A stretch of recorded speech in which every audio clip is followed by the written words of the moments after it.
Business की दुनिया में कुछ कहानियां इंस्पायर करती हैं और कुछ कॉशनरी टेल्स होती हैं। नैप्टोल का सफर दोनों का मिश्रण है। नैप्टोल का सफर एक ऐसी ही कहानी है जो इंस्पिरेशन और कॉशन दोनों देती है। 2008 में मनु अग्रवाल ने नैप्टोल की शुरुआत एक नए आइडिया के साथ की थी, जो उस समय के लिए रेवोल्यूशनरी था, जो इंडिया के तेजी से बढ़ते ई कॉमर्स मार्केट में बिल्कुल अलग था। उस समय जब ई कॉमर्स का कॉन्सेप्ट नया था, उस समय जब इंटरनेट एक्सेस इतना कॉमन नहीं था और लोग डायल अप कनेक्शंस का इस्तेमाल करते थे, नैप्टोल ने हर घर तक पहुंचने का सोचा। उन्होंने एक ऐसा तरीका अपनाया जो उस समय के लिए यूनिक था। उन्होंने एक अलग रास्ता चुना, टेलीविजन के जरिए कस्टमर्स से कनेक्ट करने का। टीवी शॉपिंग के जरिए उन्होंने एक नया मार्केट टैप किया। नैप्टोल का बिजनेस मॉडल शुरू में सिंपल था लेकिन इफेक्टिव था। उन्होंने छोटे बिजनेसेस को एक बीडीडा प्लेटफॉर्म दिया। उन्होंने इंडिया के छोटे बड़े बिजनेसेस के साथ पार्टनरशिप की, जिससे उन्हें एक नया मार्केट मिला। ये बिजनेसेस अक्सर ज्यादा लोगों तक पहुंचने के लिए स्ट्रगल करते थे। नैप्टोल ने उनकी इस समस्या का समाधान किया।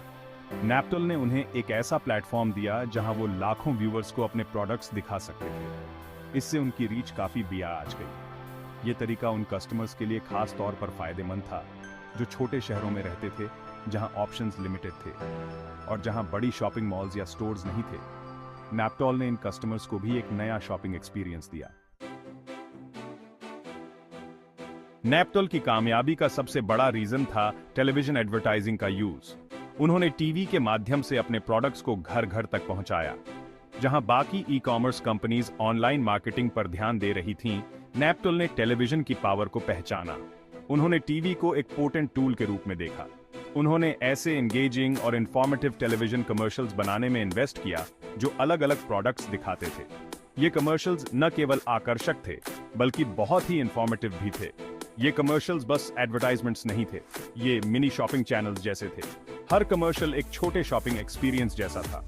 नैप्टोल अपने टारगेट ऑडियंस को अच्छे से समझता था। उन्होंने ऑडियंस की नीड्स और प्रेफरेंसेस को ध्यान में रखकर कमर्शियल्स बनाए। उन्हें पता था कि लोग प्रोडक्ट्स को तब ज्यादा पसंद करते हैं जब वो उन्हें यूज होते हुए देखते हैं। इसीलिए उन्होंने प्रैक्टिकल डेमोन्स्ट्रेशंस पर जोर दिया।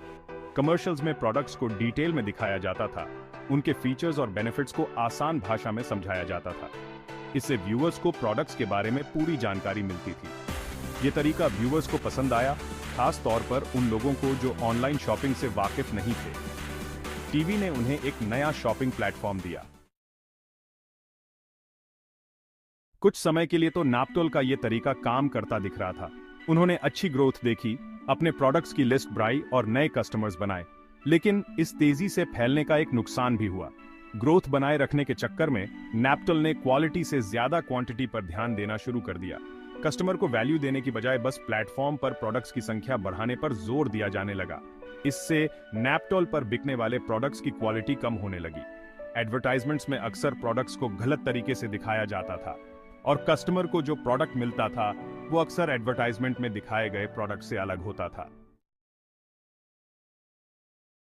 Section 4, the downfall, customer dissatisfaction and negative publicity. Products की क्वालिटी में आई कमी किसी से छुपी नहीं। जो कस्टमर्स पहले नैप्टोल के कन्वीनियंट शॉपिंग एक्सपीरियंस से खुश थे, वो अब निराश होने लगे। खराब प्रोडक्ट्स, लेट डिलीवरीज और खराब कस्टमर सर्विस की कंप्लेंट्स आने लगी। सोशल मीडिया प्लेटफॉर्म्स, जहां पहले नैप्टोल के पॉजिटिव रिव्यूज हुआ करते थे, अब नेगेटिव फीडबैक से भर गए। कस्टमर्स अपने एक्सपीरियंस शेयर करने लगे और दूसरों को नैप्टोल से शॉपिंग करने के बारे में चेतावनी देने लगे। इस नेगेटिव पब्लिसिटी का नैप्टोल की ब्रांड इमेज पर बहुत बुरा असर पड़ा। Section 5, lessons learned, the importance of trust in business. Naaptol की कहानी बिजनेसेस के लिए, खास तौर पर ई कॉमर्स सेक्टर में, एक सीख है। यह कहानी ट्रस्ट की अहमियत को बखूबी दर्शाती है। ये कस्टमर ट्रस्ट बनाने और उसे बनाए रखने की इंपॉर्टेंस को दर्शाती है। ट्रस्ट ही वो कड़ी है जो कस्टमर और बिजनेस को जोड़े रखती है। हालांकि नए आइडियाज और एग्रेसिव मार्केटिंग स्ट्रेटजीज से बिजनेस को शुरुआती सफलता मिल सकती है, लेकिन यह सफलता अक्सर टेम्परेरी होती है। लेकिन लॉन्ग टर्म सस्टेनेबिलिटी कस्टमर के भरोसे पर ही निर्भर करती है। ट्रस्ट ही वो आधार है जिस पर बिजनेस की नींव टिकी होती है। नैप्टोल का डाउनफॉल इसी ट्रस्ट को तोड़ने की वजह से हुआ। ट्रस्ट टूटने से बिजनेस का पतन निश्चित हो जाता है।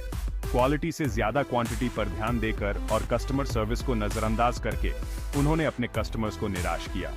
उन्होंने उस फाउंडेशन को ही कमजोर कर दिया जिस पर उनका बिजनेस टिका था। ट्रस्ट की कमी से बिजनेस का ढांचा ढह जाता है। आज के कंपेटिटिव मार्केट में जहां कस्टमर्स के पास बहुत से ऑप्शंस हैं, ट्रस्ट ही वो फैक्टर है जो कस्टमर्स को लॉयल बनाता है। कोई भी बिजनेस इन जरूरी वैल्यूज के साथ कॉम्प्रोमाइज नहीं कर सकता। ट्रस्ट और क्वालिटी को बनाए रखना अनिवार्य है। नेप्टॉल की कहानी याद दिलाती है कि लॉन्ग रन में सिर्फ प्रॉफिट ही नहीं बल्कि कस्टमर का ट्रस्ट सबसे ज्यादा मायने रखता है। ट्रस्ट ही वो पूंजी है जो बिजनेस को आगे बढ़ाती है।